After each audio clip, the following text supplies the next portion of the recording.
السلام عليكم، ازيكم؟ عاملين ايه؟ يا رب تكونوا بخير. معاكم اسماء البستاوي، والنهارده هنتعلم مع بعض ازاي تعملي شنطة من خرز الايس او اللولي المحقون. طبعا ده من ضمن طلباتكم ان انتوا عايزين شنطة تكون يعني تاخد نص كيلو بس من الخرز. زي ما انتوا شايفين دي واخدة نص كيلو بس، بصوا شكلها عامل ازاي. كمان هنتعلم من الفيديو دوت ازاي تركبي ايد الشنطة في القلاب مش في جسم الشنطة ذات نفسه. يلا بينا نشوف الخامات والطريقة مع بعض. واول حاجة معايا هنا خرز الايس، طبعا ده نص كيلو والشنطة كلها هتاخد نص كيلو بالظبط. وبما اني هستخدم الخرز ده فطبعا اي خرز مقاس 10 هينفع فيه قوي الشنطة دي وهياخد نفس الكمية بالظبط. اول حاجة عايزة بس انبهكوا ليها، بالنسبة للخرز هنا بتكون الفتحة بتاعته كبيرة، فبالتالي هستخدم معاه خيط مقاس 70 على طول. مبتدئة او مش مبتدئة، مقاس 70 هيبقى مناسب جدا مع الخرز ده بالذات. لو لولي او كريستال او اي حاجة حابة تنفذي الشنطة بيها، استخدمي مقاس 60 لو انتي بترتاحي فيه. تمام. كل اللي انا هعمله هبتدي ان انا كده اخد حوالي متر من الخيط، وهبتدي ان انا الضم برضو 4 خرزات. لكن حاولي دايما في الخرز اللي بيكون ملون تعملي نسبة وتناسب ما بين الالوان، علشان الشنطة في النهاية يبقى فيها الوان متنوعة وشكلها حلو. تمام. بعد كده بعد ما اخدت 4 خرزات هبتدي ان انا اساوي الخيط بتاعي، وطرف من الاطراف بمسكه والطرف التاني برجع في اخر خرزة، بحيث ان انا اعمل الحلقة او الدايرة علشان ابتدي ان انا اثبتها. ودي برضو خطوة مهمة ما ينفعش ان انا اعديها. تمام. بعد ما بعمل الحلقة ببتدي ان انا اسحب طرف الخيط التاني بحيث تتكون معايا غرزة رباعية ومتماسكة جدا. تمام. ده بيكون شكلها زي ما قلتلكوا. حاولي دايما في اي شنطة، مش دي بس، اي شنطة فيها الوان كتير يبقى في نسبة وتناسب، علشان ما تلاقيش فيه لون واحد بس ثابت في جزء والجزء التاني لا. بعد كده هبتدي ان انا اعمل كمان غرزة رباعية عادية جدا، طرف بحط فيه خرزة واحدة والطرف التاني بحط خرزتين، وبرجع طبعا في التانية بعمل الحلقة وببتدي اعدي طرف الخيط التاني، وبكده بتكون اتكونت معايا غرزة رباعية كمان مرة. طبعا انا هنا بعمل اول خطوات الشنطة خالص، ودي كلها خطوات مهمة جدا للمبتدئين. تمام. بعد كده هكرر نفس الخطوة اللي انا عملتها دي لغاية ما اعمل صف عبارة عن 12 غرزة. طبعا انا محتاجة يبقوا 13، لكن دايما انا بشتغل على قبل الخط اللي انا محتاجاه او قبل الغرزة اللي انا محتاجاها الاخيرة بواحدة بس، لان دايما الغرزة الاخيرة شكلها بيتغير. فانا همشي بنفس الطريقة، جنب بحط فيه خرزة واحدة والجنب التاني ببتدي ان انا احط خرزتين، برجع في التانية واسحب طرف الخيط بكل سهولة من الحلقة او الدايرة اللي انا عملتها. تمام. تتكون معايا غرزة رباعية كمان متماسكة. هي دي الخطوة اللي انا بكررها لغاية ما اعمل صف كامل. بصوا. تمام. هبتدي ان انا اعمل 12 غرزة بنفس الخطوات ونفس الطريقة بالظبط، وبعد كده هنشوف مع بعض هنعمل ايه. تمام. اهمت 12 غرزة. بعد كده اهو طبعا انا لازم اعد عشان ابقى متأكدة ان العدد معايا مظبوط. اتبقى معايا غرزة واحدة بس، باجي على اي طرف من الاطراف بتاعة الخيط بسيب واحد وباجي على الطرف التاني، وببتدي ان انا احط الثلاث خرزات بتوعي مرة واحدة. انا من ساعتها شغالة بثلاث خرزات، دلوقتي برضو هاخد 3 خرزات وهضيفهم كلهم مرة واحدة، بسيب 2 وباجي على اخر واحدة برجع فيها بعمل الحلقة، وببتدي ان انا اسحب طرف الخيط التاني. زي ما اتفقنا ان الخطوة دي مش بس بتعملي من خلالها الغرزة الرباعية، لا كمان اتجاه الخيط بتاعك بيتغير وبيجي على الجنب. والخطوة دي معناها ان الخيط هنا جاهز يعمل صف كمان جانبي زي ده بالظبط. تمام. عدينا الغرز بتاعتنا وطلعت 13، هو ده العدد اللي انا عايزاه. ولازم العدد يكون فردي، يعني لو انت عايزة تعملي الشنطة اصغر مفيش مشكلة، عايزة تعمليها اكبر برضو مفيش مشكلة. اهم حاجة الخط اللي احنا شغالين عليه ده يكون فردي. بعد كده معايا طرفين الخيط، طرف لبره وطرف لجوه. هاجي على الطرف اللي بره وهبتدي برضو ان انا احط فيه 3 خرزات مرة واحدة، بسيب 2 وبرجع في التالتة، وبعد كده بسحب طرف الخيط التاني من خلال الحلقة اللي انا عملتها. تتكون معايا غرزة رباعية في بداية الصف التاني. تمام. طبعا لازم اتأكد ان العقدة او الربطة ثابتة معايا. تمام، طرف بره وطرف جوه. باجي على الطرف اللي جوه ببتدي ان انا اعديه في الخرزة اللي عليها الدور اللي هي دي، وباجي على الطرف اللي بره وببتدي ان انا اضيف خرزتين اتنين. عايزه اقولكوا كمان ان الخرز اللي انا شغاله بيه ده بما ان الفتحه بتاعته بتكون كبيره، فطبعا ما ينفعش ابدا ان انا اشتغل بحركه العكس عكاس دي خالص في اي جزء من اجزاء الشنطه. تمام، هبتدي اهوت اعمل الغرزه بتاعتي الرباعيه التانية واثبتها. طبعا انا هنا شغاله على الصف التاني. بعد كده ببتدي ان انا الطرف اللي جوه بعديه في الخرزه اللي عليها الدور، والطرف اللي بره برضو بضيف فيه خرزتين اتنين اللي هو بره ده. تمام، ببتدي ان انا اضيف خرزتين. طبعا انا بحاول انقي الالوان عشان يبقى فيه نسبة وتناسب زي ما اتفقنا، وبرجع كده بالشكل ده وبعمل الحلقة، وبعد كده بسحب طرف الخيط التاني. تمام، وبنفس الطريقة ونفس الخطوات هكمل الصف ده كله للنهاية، لكن برضو مش لنهاية اخر خرزة او اخر غرزة، لا، هعملها لغاية اللي قبل الاخيرة، لان دايما الاخيرة بعملها بعكس الخيط. تمام، زي ما انا ماشية كده نفس الخطوات، عبارة عن تكرار بس مش اكتر، بعمله لغاية ما اخلص الصف ده. وطبعا كل الكلام اللي انا بقوله ده للناس المبتدئة، اللي هي مثلا الشنطة اللي احنا بنشتغلها دي اول شنطة هتعملها، بس حابة مثلا تعملها باللولي او بالكريستال، مش شرط ابدا الخرز اللي انا شغالة بيه. وزي ما انتوا شايفين انا هنا هوت شغالة على اخر خرزة هعملها بنفس الطريقة. باجي على الطرف اللي برا برضو بحط خرزتين، بسيب واحدة وبرجع في التانية بحيث ان انا اعمل الحلقة او الدايرة، والحلقة او الدايرة دي ببتدي من خلالها ان انا اسحب طرف الخيط التاني اهو، بسحب طرف الخيط التاني كده. خلاص الطريقة دي خلصت معايا لغاية هنا. زي ما انتم شايفين فاضل واحدة بس، ببتدي برضو ان انا اعدي الخيط بتاعي عادي جدا، لكن نفس الخيط اللي انا عديته هو ده اللي انا هحط فيه الخرز، مش ده اهو اللي بره ده، هو ده اللي انا هحط فيه الخرزتين اللي انا شغالة بيهم من ساعتها. تمام، حطيت كده الخرزتين بتوعي، وكالعادة برضو بسيب واحدة وبرجع في التانية بحيث ان انا اعمل الحلقة او الدايرة بتاعتي واسحب طرف الخيط التاني. زي ما انتم شايفين كده انا عملت الصف التاني. هاجي بقى اكرر الصف التاني ده، عبارة عن خطوات، نفس الخطوات اللي عملتها في الصف التاني بكررها في التالت وفي الرابع لغاية ما اعمل الجسم بتاع الشنطة كله. ايه اللي انا بعمله؟ باجي على الطرف اللي بره ببتدي ان انا اضيف 3 خرزات، بسيب 2 وارجع في التالتة، بسحب طرف الخيط، بتكون معايا الغرزة الرباعية الاساسية او اول واحدة خالص اهي. معايا طرفين من الخيط، الطرف اللي جوه ببتدي ان انا اعدي في الخرزة اللي عليها الدور، والطرف اللي بره ببتدي ان انا اضيف خرزتين جداد. تمام، تعتبر نفس الخطوات بالظبط اللي احنا لسه عاملينها في الصف اللي قبل ده، فانتي كل اللي هتعمليه هتكرري بس الخطوات مش اكتر اهو. تمام، باجي على اللي بره وببتدي ان انا اضيف خرزتين برضو. طبعا الجزء اللي احنا شغالين فيه ده العرض بتاع الشنطة، مش الطول بتاعها، لا ده العرض بتاعها اللي هو الواجهة بتاعتها من قدام كده.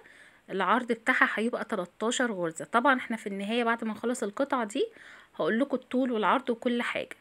يبقى نفس الخطوات اللي انا عملتها هكملها للنهاية لغاية ما اوصل للي قبل الخرزة اللي هي اللي قبل الاخيرة. تمام، اللي احنا اتفقنا عليها.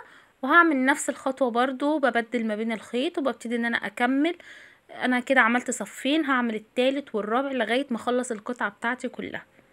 تمام، عبارة عن صفوف بتتكرر بس مش اكتر ولا اقل، لغاية ما اعمل القطعة او الجسم بتاع الشنطة كله، وهنشوف مع بعض المقاسات بتاعته ازاي. تمام، انا هنا عملت 3 قطع. تعالوا نشوفوا اول قطعة واهم قطعة فيهم اللي هي 13 في 17. تمام، العرض 13 والطول بتاع الشنطة 17. طب ليه؟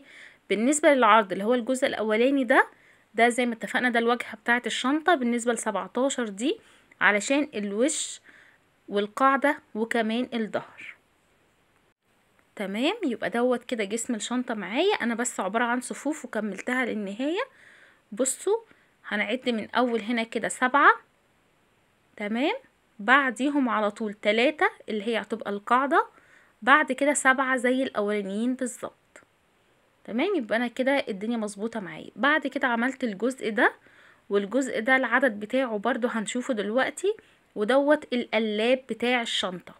بصراحة انا بحب قوي ان انا اجهز القطع كده وبعد كده اركبها. وقلاب الشنطة عبارة عن 6 في 9، 6 غرز في 9.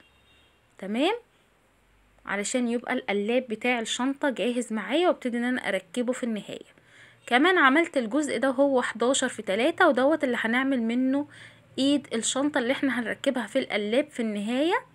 11 في 3 اهو، بتقفليها بالطريقة دي، وباجي بس ازود الصف اللي في النص ده، بتتكون معايا بكل سهولة. تمام، 11 في 3.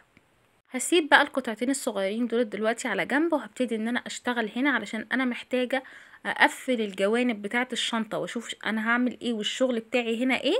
بعد كده نشوف القطع التانية.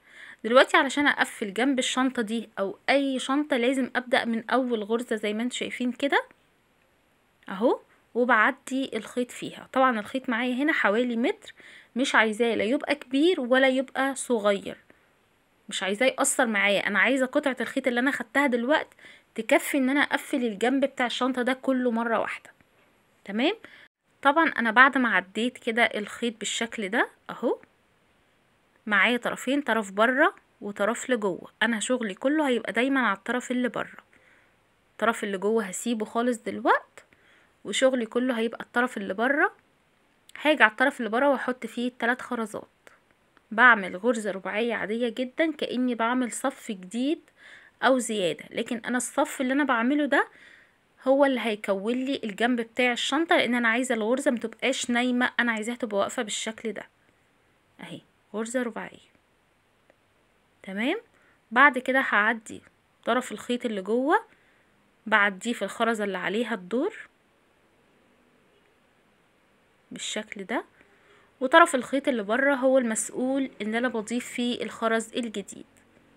طبعا بما ان معايا في الخيط خرزتين يبقى انا كمان بضيف 2، بسيب واحدة وبرجع في التانية اعمل الحلقة او الدايرة، ومن خلال الحلقة او الدايرة دي بسحب طرف الخيط التاني، وفي ساعتها على طول بتتكون معايا غرزة رباعية تانية. تمام، بعد كده طرف الخيط اللي هو لجوه، انا قربت هنا شوية عشان تشوفوا، بعديه كده،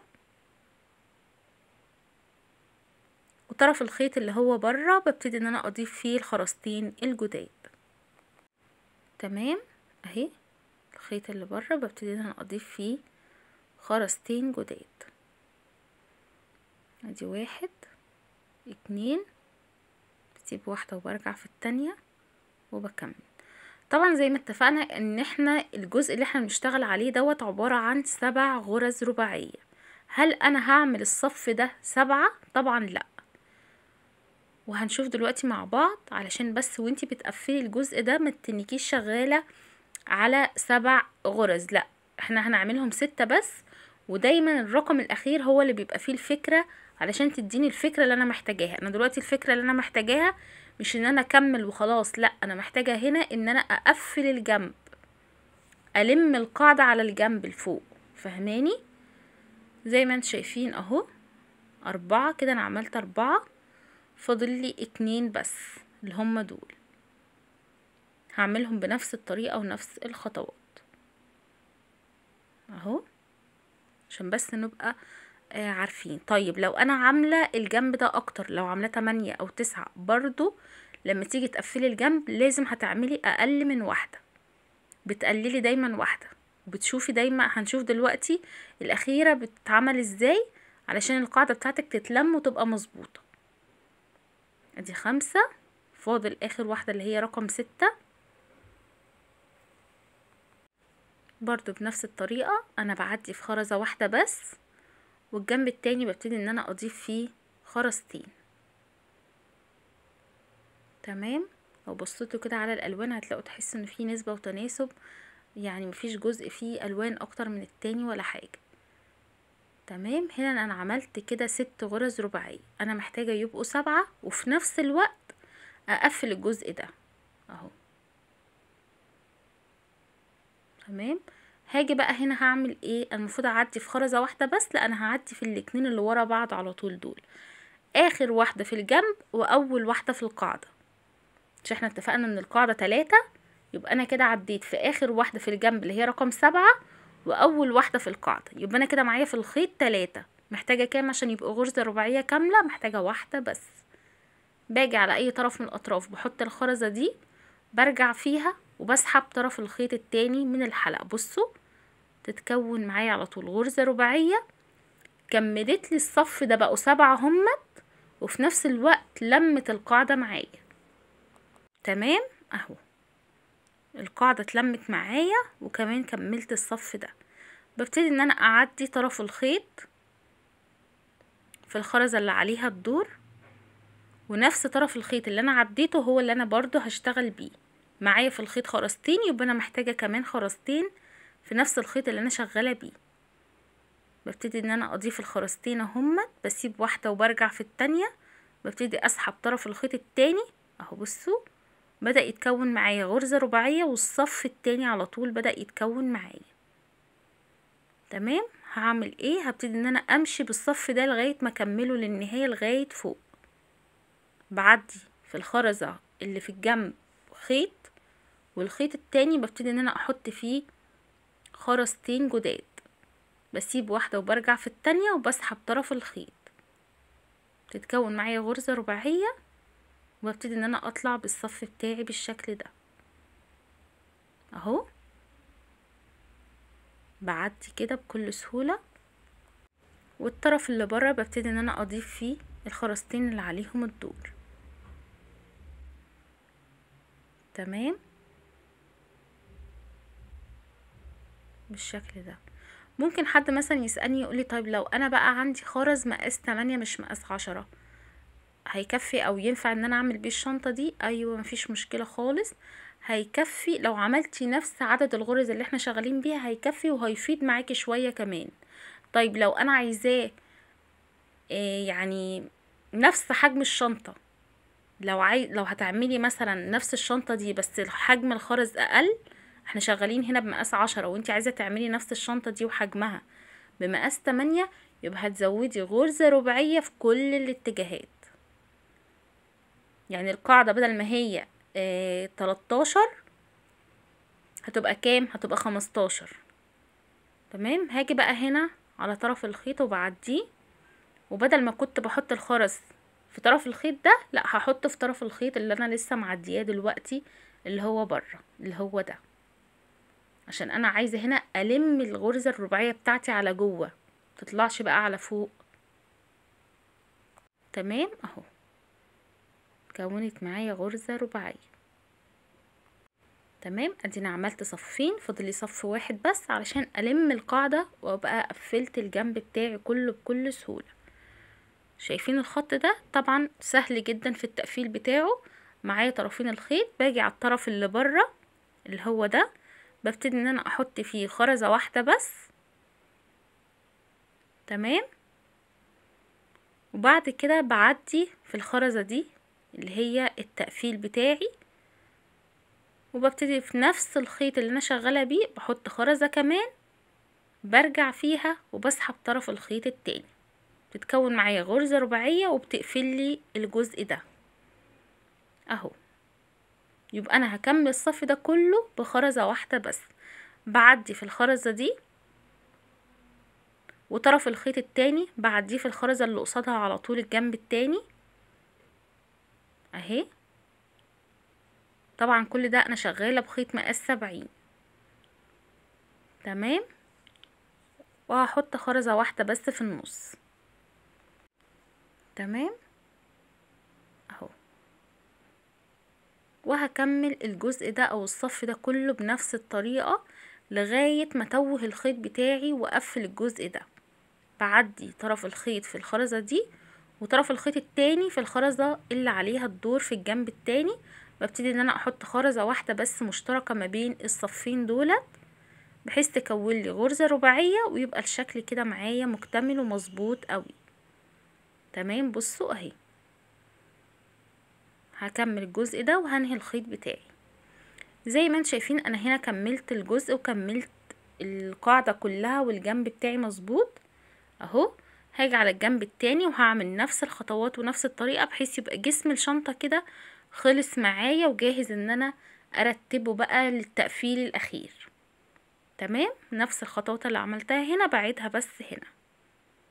تخيلي انا شغالة بخيط مقاس 70 وهتحسي ان الشنطة شوفي يعني برضو مش يعني هي متماسكة، بس يعني تخيلي بقى لو اشتغلتي بمقاس 60 مش مناسب ابدا مقاس 60 مع الخرز ده بالذات.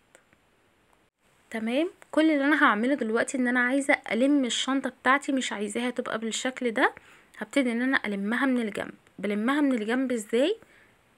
بصوا زي ما انتوا شايفين الجنب بتاعي عبارة عن 3 خرزات. بجيب خيطة وبعدي في ال3 خرزات دولت مرة واحدة، يبقى انا معايا طرفين الخيط طالعين منهم كده 3 خرزات، عديت منهم وهاجي على اي طرف من الاطراف وهضيف خرزة واحدة بس، برجع فيها واعمل الحلقة، وبعد كده ببتدي ان انا اسحب طرف الخيط التاني. كده اتكونت معايا غرزة رباعية، وفي نفس الوقت الغرزة الرباعية دي هتمسك لي الشنطة تبقى متماسكة جدا. بعد كده هبتدي ان انا انهي الخيط بتاعي. هنهيه ازاي؟ اهو بعد ما ثبت العقدة او الرابطة هاجي على الطرف ده وهبتدي ان انا امشيه في الغرزة الرباعية اللي انا لسه عاملاها اهي لغاية ما طرفين الخيط يتقابلوا قصاد بعض، وببتدي ان انا اربطهم اهو لغاية ما يوصل لطرف الخيط التاني. وبمجرد ما طرفين الخيط بيتقابلوا ببتدي ان انا اربطهم كذا ربطة. هربطهم 4 ربطات بحيث يبقى الجزء ده متماسك جدا معايا. تمام، ببتدي ان انا اربط كده كويس جدا. بعد كده ببتدي ان انا اساوي الخيط تمام عشان اقدر اعديه في اقرب خرزة ليه. بشد الخيط كده الاول عشان العقدة معايا تتفرد، وبعد كده ببتدي ان انا اعديه الطرفين مرة واحدة في اقرب خرزة. ببتدي ان انا اسحبه كده لغاية ما العقدة معايا تختفي خالص وما تكونش باينة ابدا. وحاولي في الخطوة دي يعني العقدة اللي احنا لسه عاملينها دي ما تنهيهاش، او بلاش تعديها في الخرزة اللي هي برا، لان دي لسه هنحتاجها في ان احنا بنعمل ايد الشنطة ذات نفسها، فتبقى في الخرزة الجانبية زي ما انا ما عملت كده. وهاجي على الجنب التاني وهعمل نفس الخطوة اللي عملتها هنا. تمام، انا كده عملت الجنبين زي بعض بالظبط. بصوا الشنطة بدأت تبقى متماسكة ازاي معايا. كل اللي انا هعمله دلوقتي هبتدي ان انا اركب القلاب. تمام اهو هبتدي ان انا اركب القلاب، وبعد ما اركب القلاب هبتدي ان انا اركب ايد الشنطة ذات نفسها. طبعا انا الخيط معايا هنا كان لسه باقي في القلاب او في الشغل اللي انا لسه عاملاه ده، لكن انت لو الخيط خلص معاكي هتبتدي ان انت تعدي الخيط في الخرزة دي. تمام، بعد كده انا معايا القلاب زي ما انتوا شايفين فيه عبارة عن 9 غرز رباعية، يعني الجزء اللي انا هبتدي اركب منه هو ال9 ده، فانا محتاجة 9 زيهم برضو هنا. في نقطة مهمة جدا هتفرق معاكي اوي في شغل الشنط. دايما القلاب بتاعك لازم لما تيجي تركبيه علشان يبقى مرتاح لازم يبقى في الجزء ده، يعني دايما سايبة المسافة. شايفين الجزء ده هتلاقيهم 9 برضو، هم دول اللي انا هشتغل عليهم. المسافة بتاعة التربيعة اللي احنا لسه عاملينها ما يبقاش عليها قلاب خالص. تمام، يبقى انا هشتغل على الجزء ده. دولت عددهم 9، وكمان هنا دولت برضو 9. تمام اهو الخيط طالع معايا بالشكل ده. هاجي على الطرف اللي بره وهبتدي ان انا احط فيه خرزة واحدة بس، وهاجي على الخرزة اللي انا معلماها او البداية. تمام، اللي هي دي، لان اللي قبليها رايحة اصلا في التربيع اللي انا عملتها فمش هينفع اشتغل عليها. تمام، هبتدي ان انا زي ما انتم شايفين عديت كده في الخرزة اللي عليها الدور، وهبتدي ان انا اضيف خرزة كمان عشان تتكون معايا غرزة رباعية. زي ما انا من شوية قفلت الجنب بتاع الشنطة برضو بقفل بنفس الطريقة، هي خرزة واحدة بس جديدة اللي بضيفها، لكن طرفين الخيط بيعدوا في الجنب ده والجنب ده قصاد بعض. تمام، بصوا الشكل هيوضح معاكم دلوقتي اهي. معايا طرفين الخيط، بعدي طرف خيط اهمت، بعدي طرف خيط في الخرزة اللي عليها الدور من الجنب ده في القلاب ذات نفسه اهي، الخرزة دي اللي عليها الدور. وبعد كده طرف الخيط بعديه برضو في الخرزة اللي عليها الدور في جسم الشنطة ذات نفسه. اصبح كده ان انا بيبقى معايا في الخيط 3 خرزات، محتاجة خرزة واحدة بس علشان يبقوا 4. تمام. طبعا الشغل اللي انا بعمله ده مش بس في الشنطة اللي انا شغالة فيها النهاردة، في اي شنطة بتركبي لها القلاب بتاعها هتشتغلي بنفس الشغل بالظبط وبنفس الطريقة. الفرق بس ممكن تبقى في المقاسات او في نوع الخرز، مش هتفرق ابدا. شغل الغرزة الرباعية بيبقى ثابت في ايا كان حجم او شكل الشنطة او حتى حجم او شكل الخرز. بدل غرزة رباعية يبقى انا شغالة بنفس الطريقة. تمام. شغالة بقى بكريستال، فتافيت، لولي، ايا كان. حتى لو عاملة ميكس ما بين نوعين من الخرز زي الفتافيت واللولي مثلا، برضو بنفس الطريقة بشتغل بكل حاجة. تمام. ببتدي ان انا اعدي في الطرف ده، والطرف التاني بعدي فيه برضو بالخيطة بتاعته اللي هي جنبه على طول. بعد كده في اي طرف من الاطراف ببتدي ان انا اضيف خرزة واحدة وبرجع فيها، وببتدي ان انا اسحب طرف الخيط التاني. طيب بالنسبة للشنطة دي تاخد تليفون ولا لا؟ لا، هي مش هتاخد تليفون. تاخد تليفون لو ما عملتيش القطعتين اللي احنا لسه عاملينهم، اللي هي يعني اللي احنا ضمينا الجناب. لو عايزاها تاخد تليفون ممكن ما تضميش الجناب، او تخليها من البداية 15 مش 13. بس الفكرة كلها في اللي انا بقوله ده ان احنا شغالين دلوقتي بنص كيلو من الخرز. اي زيادة عن اللي انا عاملاه في الفيديو الخرز هيزيد شوية، او ممكن تلغي الايد الخرز اللي احنا عاملينها في النهاية، تاخدي حبة الخرز اللي احنا هنعمل بيهم الايد. تمام. بصوا انا شغالة هنا الخط ده هكمله للنهاية زي ما اتفقنا، وهنهي الخيط. تمام. بصوا القلاب، وفي نفس الوقت القلاب حجمه كويس، انا مش عاملاه صغير، لا انا عاملاه حجمه كويس بحيث لما تيجي تركبي القفل يبقى سهل معاكي وبسيط. تمام. زي ما انتم شايفين انا معايا طبعا الايد، طبعا احنا عارفين الايد دي هتتعمل ازاي. انا بس بضمها كده وببتدي ان انا اجي اعدي الخيط في برضو في طرفين الخيط، وببتدي ان انا اضيف خرزة واحدة بس بتني ماشية بيها الصف ده كله علشان اقفل الشنطة او الايد كلها. اهو الطرف اللي بره ببتدي ان انا احط فيه خرزة واحدة. تمام. ببتدي ان انا اعدي هنا، بعد كده بحط برضو خرزة واحدة، يبقى انا بعدي في الطرف ده والطرف ده لغاية ما تخلص معايا كلها بالشكل ده. تمام. خلصت معايا. هبتدي بقى دلوقتي ان انا اركبها على ايد الشنطة، او قصدي على القلاب، معلش. اهو بصوا، ادي تربيعة وادي تربيعة. لما اجي اقفل كده هي دي التربيعة او الخط المستقيم اللي انا عاوزاه. انا بسيب غرزة رباعية ورا وبشتغل على التانية على طول. بصوا ادي واحدة اهي، لا انا مش هشتغل على دي، انا هشتغل على اللي بعديها على طول اللي هي دي. بصوا ادي دي وادي التانية، هي دي التانية اللي انا هشتغل عليها في اي شنطة، مش في اللي انا بعملها بس انا بقول لكم يعني ان انا هنا هشتغل على الغرزة الرباعية دي. بصوا دي اللي هي جنب الضمة اللي انا عاملاها بتاعة الجنب بتاع الشنطة. تمام. كل اللي انا هعمله هيبقى معايا برضو، انا هنا كان معايا برضو خيطة زيادة طالعة، لكن لو مش عندي كل اللي انا بعمله ببتدي ان انا اعدي الخيط في الخرزة دي، بجيب خيط وبعديه في الخرزة دي عادي جدا، ونفس الخيط ده بحط في كل جنب من الجوانب خرزة واحدة بس اهو، بحيث يبقى معايا كده. تمام. طبعا انا هنا خلاص انا محددة ان هي دي الغرزة اللي انا هشتغل عليها. تمام. هاجي على اول واحدة بره، ببتدي ان انا اعدي كده في الخرزة بتاعتها، وبرجع فيها طبعا تاني عشان انا محتاجة اعمل العقدة او الربطة اهو. رجعت فيها تاني، عملت الحلقة وهسحب طرف الخيط التاني بكل سهولة.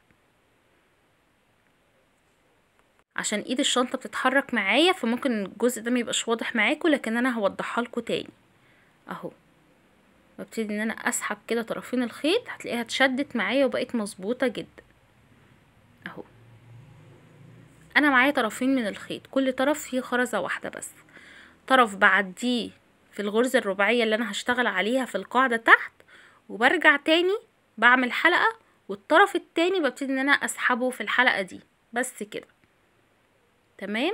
بعد كده معايا طرفين الخيط اهمت زي ما انتم شايفين، هبتدي ان انا اعديه في الخرزة دي وفي اللي جنبها، بحيث يبقى طالع من هنا ويبقى معايا في الخيط 3 خرزات اهمت، اللي هي الموف والفوشيا والموف برضو. هاجي على الجنب التاني هبتدي ان انا اعدي في الخرزتين دولت مرة واحدة اهو، والتانية اهي، وكان معايا واحدة اصلا من البداية. 3 خرزات قدامكم اهو، يبقى انا محتاجة في كل طرف من اطراف الخيط خرزة واحدة بس. تمام اهو، هحط واحدة في الطرف ده، والطرف التاني هبتدي ان انا احط فيه خرزة واحدة برضو بس. تمام. بعد كده طرفين الخيط اهمت، والخرزة اللي انا اشتغلت عليها هشتغل على اللي قصادها على طول، دي انا هشتغل على دي، هبتدي ان انا اعدي طرف الخيط فيها. تمام. وهرجع فيه مرة تانية عشان اعمل برضو العقدة او الربطة بتاعتي، فهبتدي ان انا ارجع كده عشان اعمل الحلقة، والحلقة دي بعدي طرف الخيط التاني اللي هو فيه خرزة واحدة بس وما عملتش بيه اي حاجة اهو. بعد كده بسحب طرفين الخيط، بتلاقيها اتشدت معاكي جدا وبقت مظبوطة قوي. كل الحكاية ان كأنك بتزودي غرزة رباعية في كل الاتجاهات، لكن انت كل اللي بتزوديه 4 خرزات بس. تمام. بعد ما بعمل الخطوة دي ببتدي ان انا اتوه الخيط بتاعي، بمشي فيه في اي غرزة رباعية تقابلني لغاية ما طرفين الخيط يتقابلوا، وابتدي ان انا اربطه مرة واتنين وتلاتة علشان القطعة دي تبقى متماسكة جدا معايا اهو. ببتدي ان انا امشي كده بطرفين الخيط لبعض لغاية ما يتقابلوا اهو، بحاول ان انا اقربهم لبعض. تمام. واول ما يبقى طرفين الخيط قصاد بعض عادي جدا بنهي زي ما بنهي اي خيط بتاعي، ما عنديش اي مشكلة خالص. اهم حاجة تربطي كويس جدا علشان تبقى القطعة دي متماسكة معاكي، ولما تقفلي الجزء التاني، يعني احنا دلوقتي شغالين على جزء واحد بس او طرف واحد بس، لسه بقى لما نقفل الطرف التاني عايزينها تبقى متماسكة جدا وميبقاش فيه اي شغل مش مظبوط. تمام. بعد ما بعمل الخطوة دي ببتدي ان انا اساوي العقدة بتاعتي كده، وببتدي ان انا اعدي طرفين الخيط في اقرب خرزة ليهم بحيث اقدر اداريها بكل سهولة. ببتدي طبعا اسحبها كده بالزرادية. تمام. وبعد كده بقص الخيط الزيادة بتاعي كله وميبقاش باين ولا عقدة ولا اي حاجة خالص. تمام. هاجي على الجنب التاني وهعمل نفس الخطوات ونفس الطريقة. بصوا اهي ايد متركبة، هاجي على الجنب التاني وهبتدي ان انا امشي على نفس الخط لغاية ما اوصل للغرزة الرباعية اللي انا هركب عليها الايد. تمام اهو، كأني عملت غرزة رباعية داير ما يدور حوالين الجزء ده. تمام. فانا هعمل هنا نفس الخطوات ونفس الطريقة. فدي برضو نقطة عايزة اوضحها لك، ان انتي من البداية لما تعملي ايد الشنطة وتحسي انها صغيرة قوي، عايزة اقولك ان انتي لسه هتزوديها الغرز الرباعية اللي احنا شغالين بيها دي. وهاجي على الجزء التاني وهشتغل بنفس الطريقة، هي غرزة الرباعية برضو اللي انا شغالة عليها. ببتدي ان انا اعدي كده فيها، وبعد كده بضيف خرزتين، واحدة في الجنب ده وواحدة في الجنب ده. تمام. بعد كده زي ما انتم شايفين انا شغالة على اللي جوه، يبقى هعدي في اللي جوه دي وبرجع فيها مرة تانية وبسحب طرف الخيط كده. تمام. بعد كده بعدي في الخرزتين اللي هما في الجنب عشان الخيط يطلع لي بره في الاتجاه اللي انا هشتغل فيه، وبعد الخيط ما بيطلع بالمنظر ده ببتدي ان انا اعديه عكس عكاس في الخرزة اللي المفروض ان انا شغالة عليها، وبرده باخد خرزتين بحط في كل جنب خرزة واحدة بس، وباجي على الخرزة اللي تحت بتاعة القاعدة او بتاعة الغرزة الرباعية بتاعة القاعدة، بشتغل عليها وبشد الشغل بتاعي كويس جدا، وبكده تكون اتمسكت معايا وبقت مظبوطه. وزي ما انتم شايفين انا هنا ركبتها وركبت اللوجو، ركبت القفل. باذن الله هعمل لكم فيديو للقفل ده لوحده علشان تقدري تعمليه مسطح كده ما يبقاش عالي. النقطة اللي انا كنت بقول لكم عليها، شايفين ايد الشنطة انا عاملاها برضو من الخرز، عديت هنا في الخرزة اللي بره دي مجوز كده الخيط ولضمت كل الخرز ده وعملت الجزء التاني. لو هتكبري الشنطة وعايزاها تبقى برضو بتاخد نص كيلو، هتلغي الايد دي وتبقى تركبي ايد سلسلة. هتاخدي الخرز اللي احنا عاملين بيه الايد ده تكبري بيه حجم الشنطة شوية، غرزة رباعية في كل جنب داير ما يدور كده، هتبقى مظبوطة معاكي بحيث انها ممكن تاخد تليفون. تمام، ده بيكون شكلها. بصوا عايزه اقول لكم بجد حلوه قوي وعجباني، والوانها كمان حلوه جدا، رغم ان كلها الوان بس ما تحسيش ان هي مبهرجه كده والوانها مش حلوه، لا الوانها حلوه جدا. طبعا هستنى اكيد يعني رايكم، يهمني جدا، هستنى رايكم وتقولوا لي في التعليقات رايكم ايه. وبرضو هستناكم تتابعوني على صفحة القناة فيسبوك عشان تقولوا لي تحب نعمل شغل ايه في الفيديوهات اللي جاية ان شاء الله، وتقولوا لي كل ارائكم. عايزة اقول لكم برضو قبل ما انهي الفيديو ده، لو عملتيها باللولي هتبقى نفس الطريقة، لو عملتيها مثلا لولي وفتافيت السكر ان شاء الله الشنطة دي انا بحضرها برضو في فيديو جاي باذن الله، هتبقى برضو بنفس الطريقة ونفس الخطوات ونفس الكمية. وبتمنى يكون الفيديو عجبكم. لو اول مرة تشوفوا القناة وعجبتكم وعجبكم الشغل بتاعي النهاردة، ما تنسوش اللايك والشير والاشتراك في القناة وتفعيل الجرس علشان يوصل لكم كل جديد. شكرا والسلام عليكم.